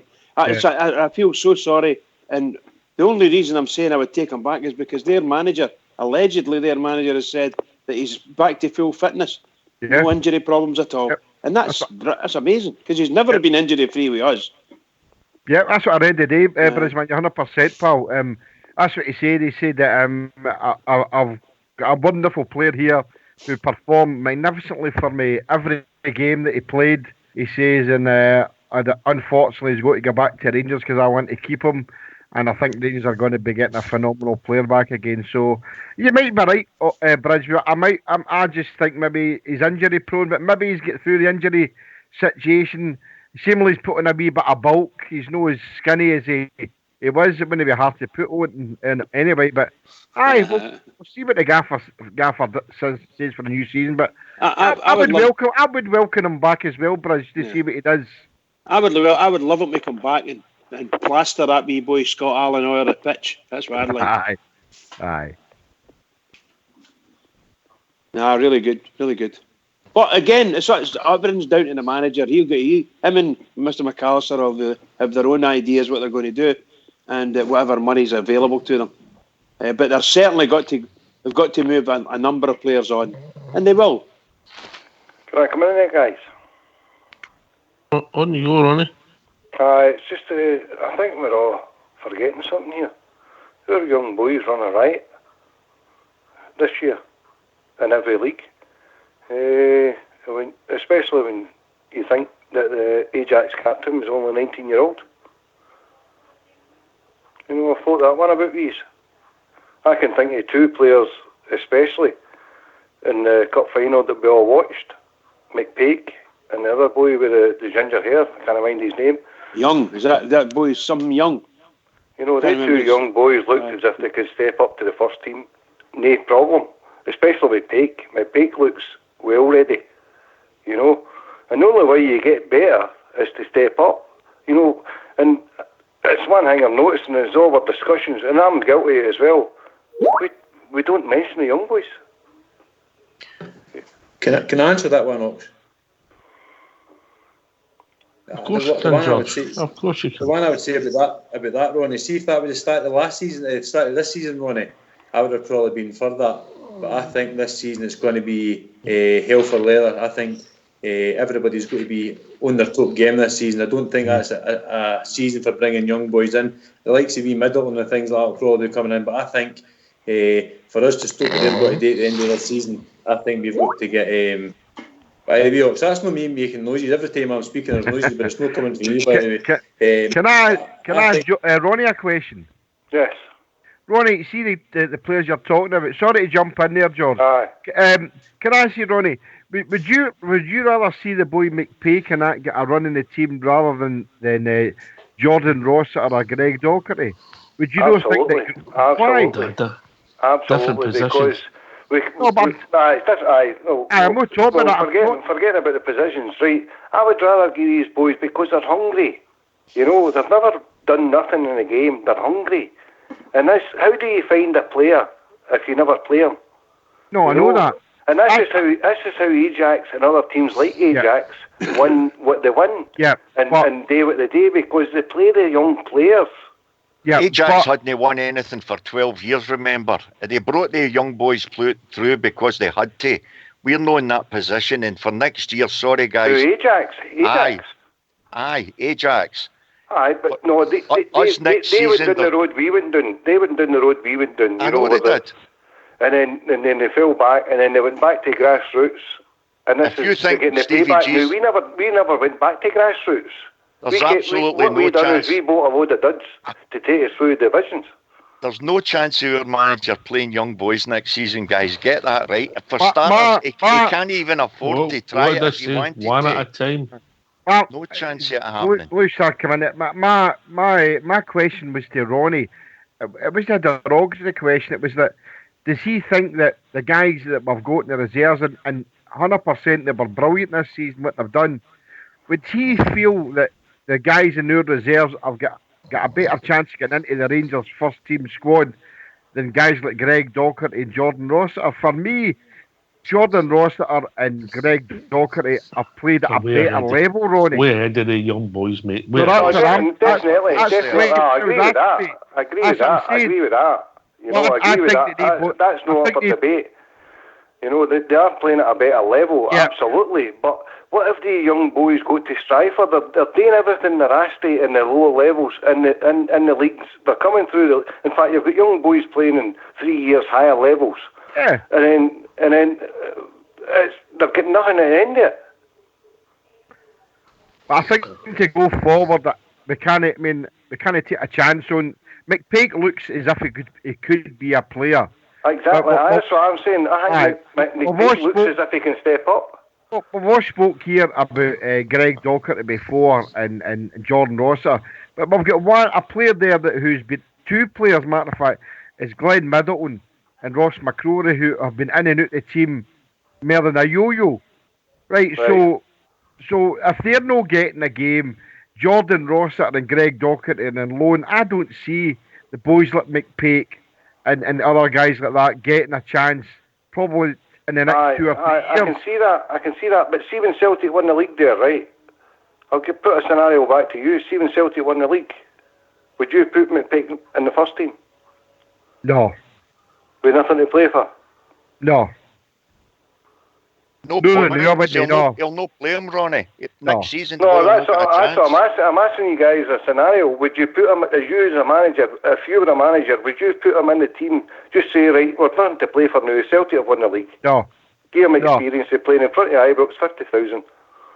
I think the best place and time to play the young players like that is in the League Cup games, which really don't mean anything unless you're a beggar.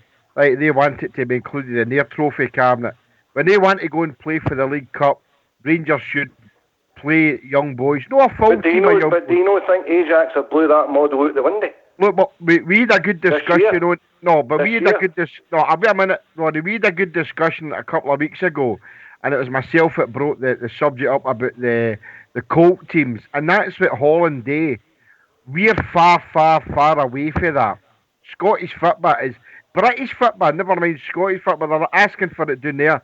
They have Colt leagues down there, Colt teams that play. No, but I'm talking about the individual. Right, so see McPake. They're not ready for it. You don't think McPake would make it in Holland? Well, that's a hypothetical question, isn't it? No, I'm asking you a question. Do you don't think he's good enough to make it in Holland? No, I don't think he's good enough to make it in Scotland, full stop, at the moment. Ronnie, 7 young boys in that Ajax team are on more than £3 million a year it's for not starters. About money, but it's not about money. It is about money. No, it's They've brought the guys through the system. So how many good good players do you see in England Championship that they're earning 50, 60 grand a week? That's the point. We've no got players like that. They're on a better no, level. You're saying it's about money. It's not about money because you see that many good players that earn maximum amount of money. No, I'm talking about the level they're playing at. A lot of the English boys are playing at a far higher level than what our boys are. Well, in the Premiership, you know a lot of bad players that earn maximum dough. Of course, but our young boys aren't playing at a strong enough level. You put them in our first team, nowhere near it. No, you've got Ajax here, the captain, 19-year-old. 19. Right, well, you watched Ajax, right? You watched them in the Champions League semi-final, right? Now, if you watch that team, I would even go as far to say that a lot of the players in that team are a lot fitter than some of the players in our first team. Exactly, aye. That's the biggest thing. Right. No, do you know why? Because the way that they're brought up playing football for a young age, and then when I would put it more down to hunger. But if you hunger brings you competition. So if you've got competition, which the Colt teams in Holland, Germany, Italy, and France have, Ronnie, we don't have that. We have the rubbish reserve league. I rest my case. GFK, these boys will get talent. We use the boy McPake. He looks as if he's a nice football player, right? Yeah. He's got a natural bit of talent there. We watched him in that Glasgow Cup final, was it? Or the under-18 Cup final. And the boy looks really tidy on the ball, but there's a big step up to be made. Blue Star. But for what we see, guys, you can't buy that, you know. Ronnie, your name's Ronnie. Sorry, mate. Sorry. Right, Blue Star. There's a massive step up, Ox. You're bang on in what you're saying. And we would love nothing better than to see some of our younger guys getting a run in the team. But to be fair to our manager, he tried it with Middleton. Middleton was setting the head on fire in the lower leagues. What happened? He played him for the first 5 games. He done a couple of runs. As soon as the opposing teams got to know what his best move was hitting the ball on the outside of your defender and trying to run by him with speed, they sussed him out. He tried him then another twice during the league, a couple of games here and there. to be perfectly honest, guys, you need to hold your hands up. He was woeful. It was a step too far. So that's what happens. I get Ronnie's point about the guy McPake. He's got a great physique. He looks a big, strong boy, but no, he's not ready. And for next season, there's absolutely no chance. Next season, the pressure's on our manager. Make no mistake about it. He has to stop them winning a league, and we've got to win it. And that's why he's coming out with it. That's why he's telling us all straight.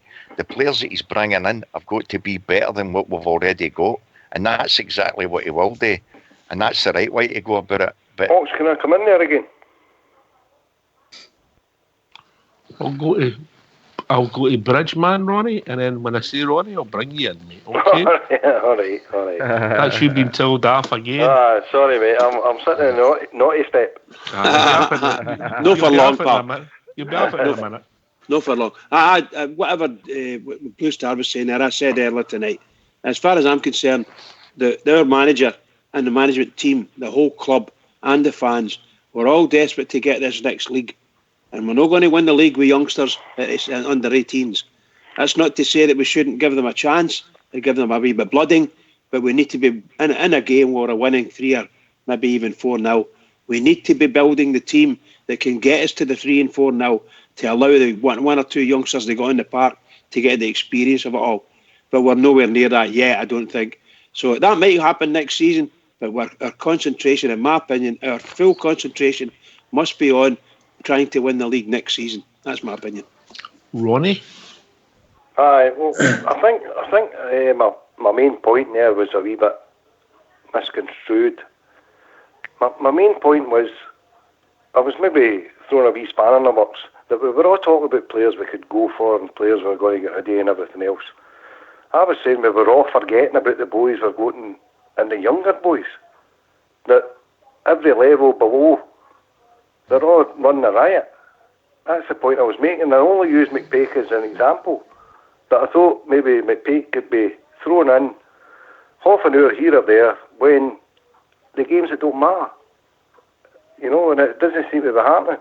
But I think the trouble is, and then the only way they'll get better is to experience the whole shooting match of being in a full team, a first team, the big scenario sort of thing.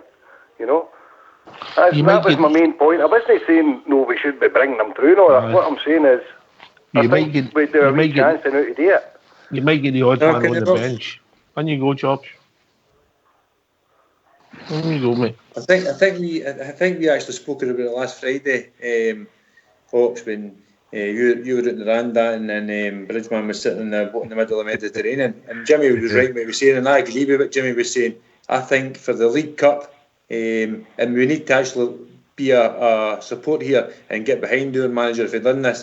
For the League Cup, we play our young team, Ox, with guys running about them and things like that, so we can still win the games in the League Cup and against Clyde and whoever it is we come up against in the League Cup and the 4 or 5 games that we play. And for me personally, I would actually get us through the qualifiers. I think we've got 4 qualifiers again for the Europa League. If we can get us through that again with our team, use that as like a second part of our pre-season, and then I'll use our young laddies as well. And all my focus for our first team would be for the league next season. And a lot of people wouldn't agree with that and wouldn't want to do that come the end of the season. A trophy's a trophy at the end of the day, but I just think we've got to put all our resources for our first team, our top players into the winning the league next season. And I think you've got to take the money for Europe as well, so I think you've got to try and get there and then just leave it to the young laddies. And I'm not saying back to the young laddies and just leave them to the Lions to the slaughter. I'm not meaning that. I just mean try and get through there and then play them as often as you can when we're actually going for the league. I think that's the most important thing next season for us, Ox.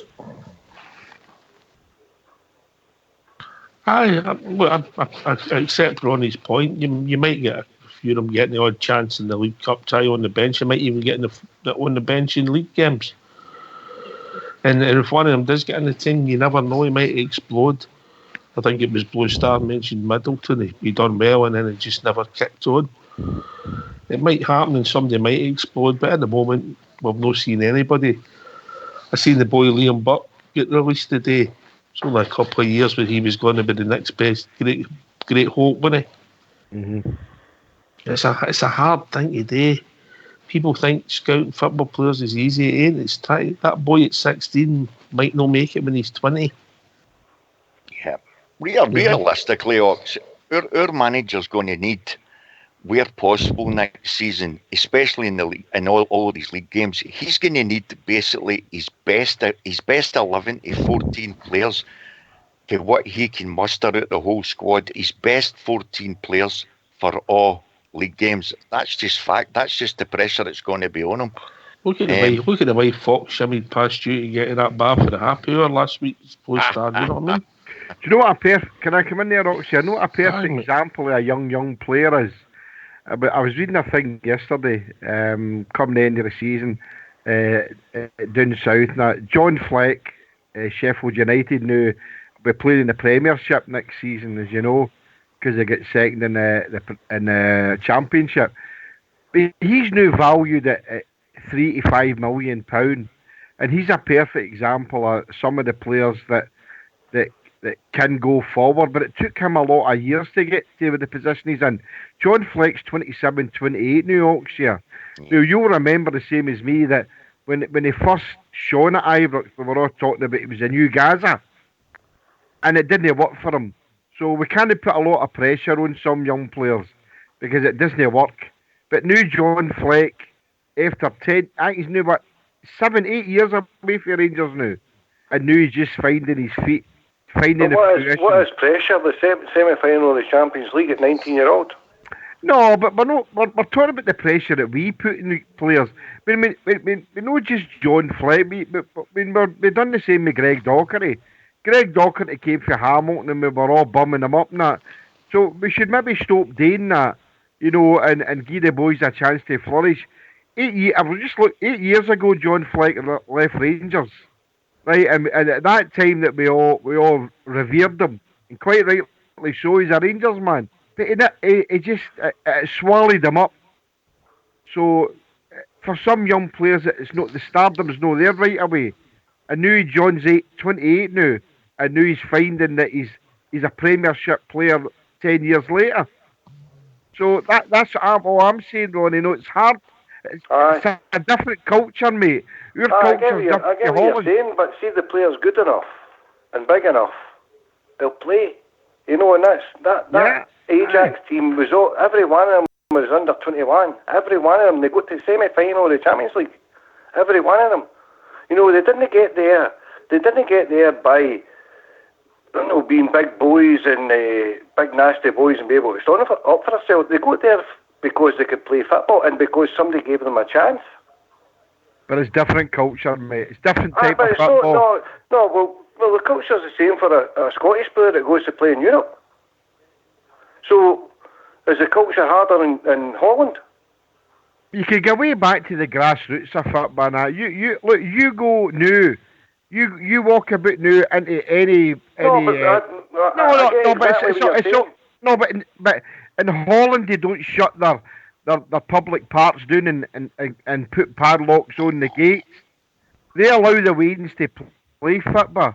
We don't here in Scotland. Exactly, this is the point I'll come back to. We're no giving our young boys a chance. That's what I'm saying. So it's the culture thing. So that's why these teams in the continent are able to breed good young players.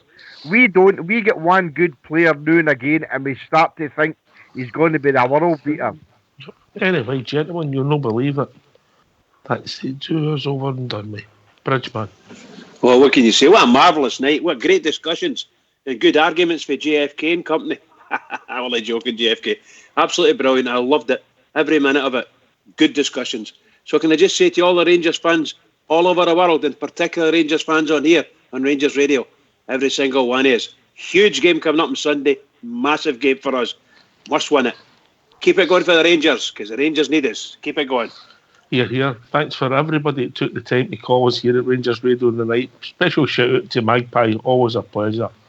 This has been Rangers Radio. We'll be back at 2 o'clock on Sunday for a pre-match show, Rangers versus Kilmarnock. Take it away, Fox.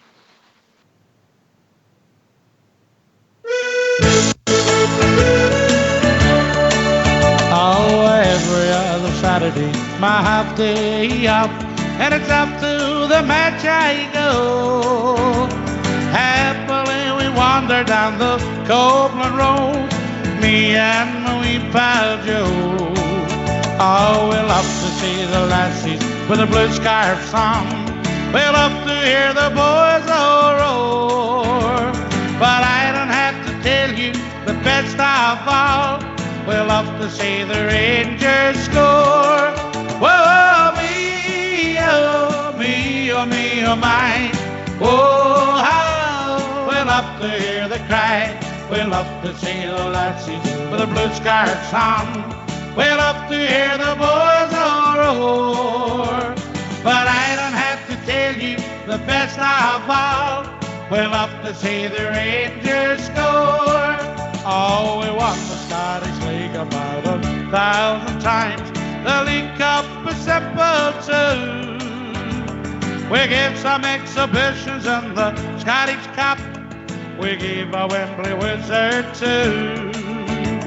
And when the Glasgow Rangers win the European Cup, like the one they had before, we'll rally round an Ibrox 100,000 strong. We'll give the boys an Ibrox roar. Whoa, me, oh, me, oh, me, oh, my. Oh, how we love to hear the cry. We love to see the lassies with the blue scarves on. We love to hear the boys all roar. But I don't have to tell you the best of all. We love to see the Rangers score.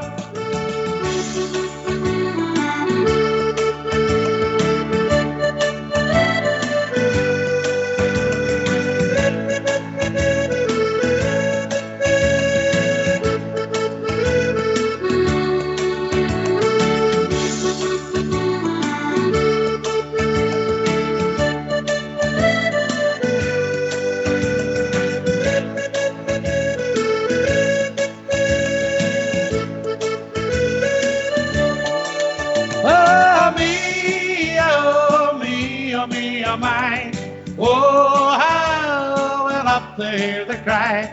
We love to see the lassies with the blue scarves on. We love to hear the boys all roar. But I don't have to tell you the best of all. We love to see the Rangers score. Whoa, me, oh, me, oh, me, oh, my. Oh, how I love to hear the cry. We love to see the lassies with the blue scarves on. We love to hear the boys all roar. But I don't have to tell you the best of all. We love to see the Rangers